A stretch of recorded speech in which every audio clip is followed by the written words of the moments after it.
The doorbell chimed and he got up from the sofa and went over to the entry phone. "John." "Oh, hi. Come on up." By the time John had got to the top of the stairs, his face was streaked in sweat and he was wheezing like a perished accordion.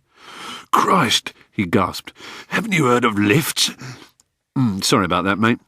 The flat was on the second floor, but even Rufus, flabby, overweight and unfit as he was, could usually manage it without heaving and panting like a dying walrus. "Get you a voddy?" "Nah, I'm driving." Rufus poured one for himself and watched out of the corner of his eye as John took a baggie from his pocket and dropped it on the coffee table. "Chop one for yourself," said Rufus. "I'll love you and leave you, mate." Oh, such bliss. So many dealers liked to hang around. Worse still, so many stayed at home and forced you to visit. It was the part of drug life that Rufus most hated, the enforced pretence of matiness.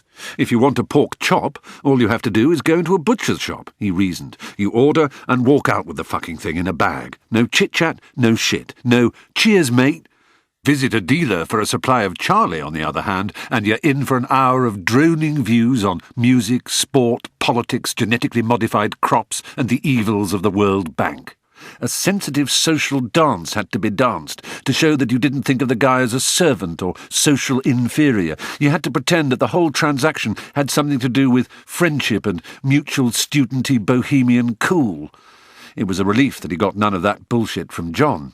Still, he thought, it would be nice to see him take a line, just once, just to show that he did. Dealers who didn't use always made Rufus nervous and guilty. "Can I ask you something?" John said as he stood in the doorway, ready to leave. He looked a little nervous. "Sure, ask away." "You don't fancy coming in with me on something bigger, do you?" "Bigger?" "It's my brother, see? He keeled over with an heart attack a couple of weeks ago." "Oh, bummer," Rufus said. "I am sorry." "And you'll soon be following him," he added to himself. Not so much a gene pool, more a lard pool. No, it's not that.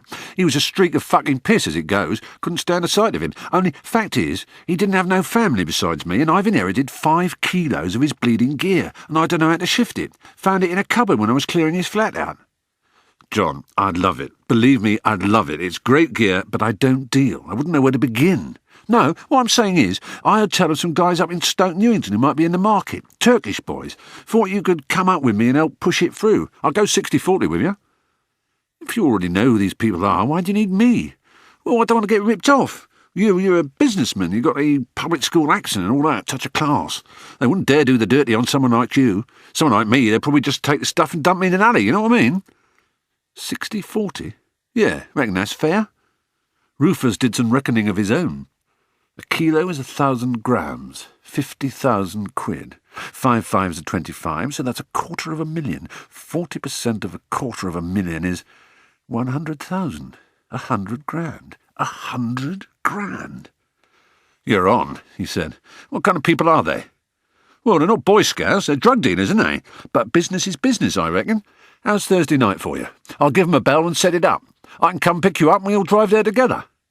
They shook on the deal, and as John waddled slowly down the stairs, Rufus sat down on the sofa and breathed out long and slow. 100 grand. 100 fucking grand. With 100 grand, he could set up an international agency on the web. Lookalikes, singing telegrams, party events. He could have girls and boys across the globe hired electronically. They would pay a registration fee, he would get them work. With his 100 grand, he could design a ritzy pitch, artwork, dummy website, financial projections, the works. He'd take it to Cotter.com and blow their minds with it. Might even get to meet the great Messiah himself. Rufus dipped the corner of a credit card into the bag and dug out the biggest bump he had ever sniffed in his life.